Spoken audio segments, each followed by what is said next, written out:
Reverend Father Manny, the President, Father Ujesti, Father Asul, my dear friends in Christ Jesus.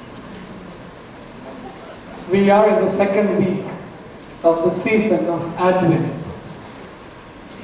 The Catholic Church gives single message for all the Catholics around the world for the season of Advent.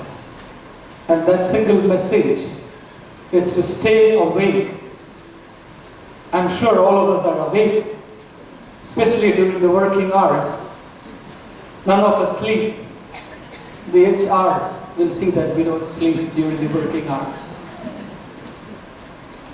When the church says to stay awake, it means to awaken our hearts as well as our body.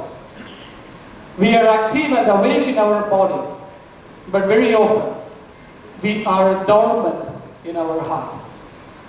So the single message that the church gives for the season of Advent to every Catholic is to awaken our souls, to awaken our heart, to welcome Christ.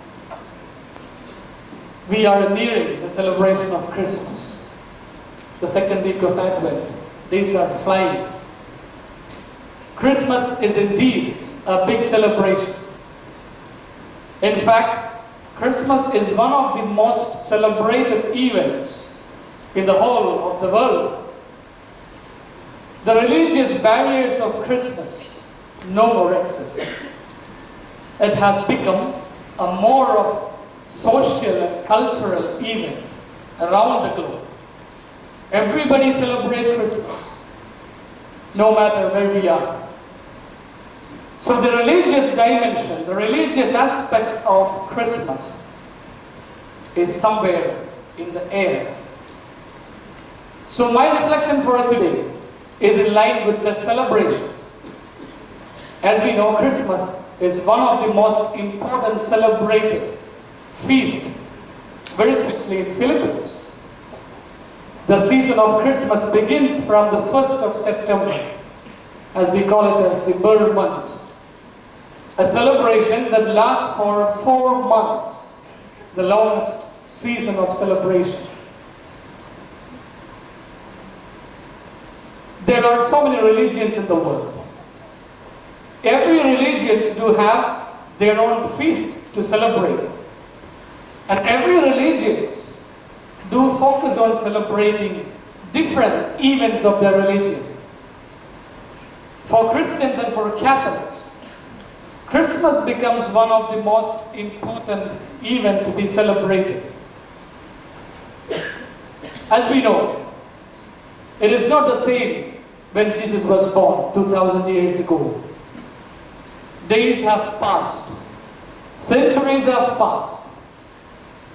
There is a difference in celebrating Christmas today. One of the most important difference that everyone notices today with the celebration of Christmas is separation of celebration from faith. Celebration remains separate from faith. We travel from one end of the world to the other end of the world.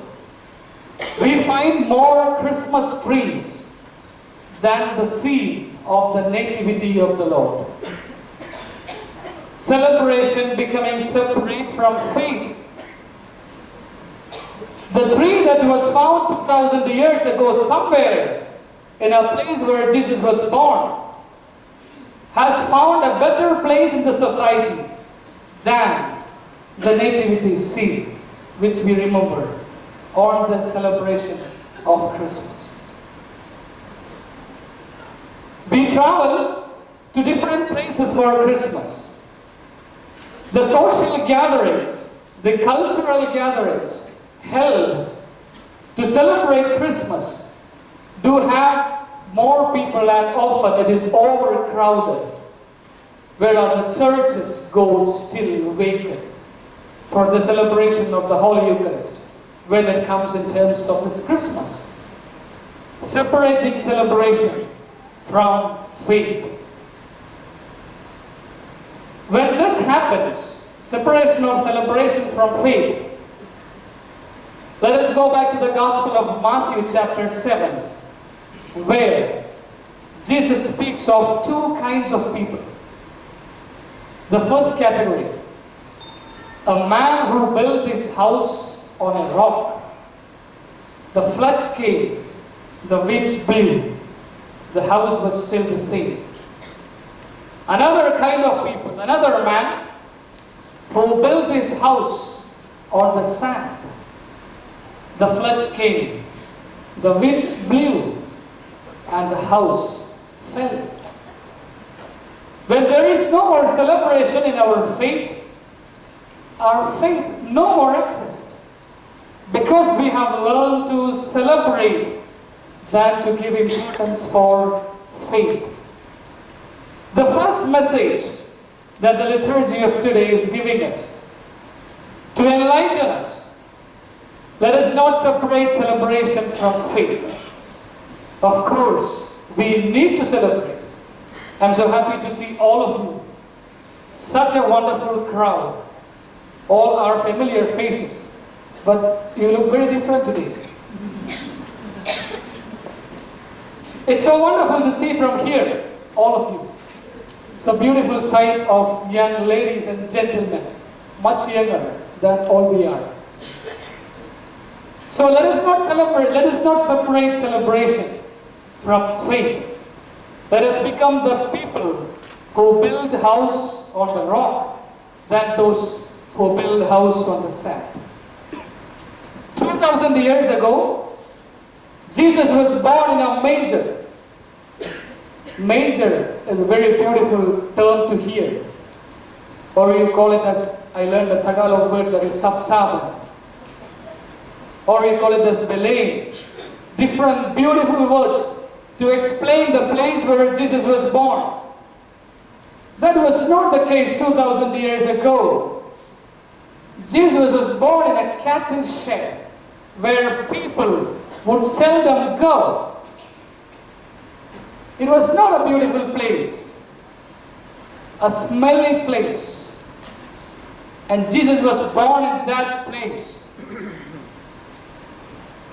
All of us grow daily. Every day we grow up.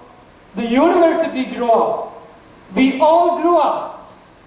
But even after 2,000 years, Jesus continues to be born at the corner of our house, where we go seldom to take selfie with the manger. Even after 2,000 years, the situation of Jesus has not developed, has not improved. He continues to be born in a place in the corner of our house, where we go once in a while to take a picture to upload in the social media. The question is, what is Christmas for us? Let us make a difference this year. The Christmas 2019. Let us make a difference. Let us make a manger, not in the corner of our house. Let us make a manger within our heart. I'm sure when I begin to make a manger in my heart, that is not going to be as beautiful as a manger made in SD ground. It is not going to be as beautiful as that. When I make a manger in my heart, I make it with my emotions, with my pain, with my stress, the untold stories of my life, with my own happiness, with my own sorrows, my tears.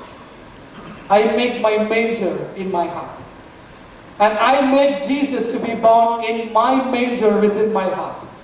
And Jesus would love that place to be born than in a better manger at the corner of our house. As we celebrate Christmas this year, as we are preparing for the celebration of Christmas, let us remember two things. First, let us not separate celebration from faith. Second, let us prepare a manger within our heart for Jesus to be born. And let us welcome Jesus so that all those untold stories of my life begin to become different. I begin to experience God's joy and peace in my life. Let us pray for this grace during this season of Advent. And let us make a difference this year for the celebration of Christmas 2019. May God bless all of us. Amen.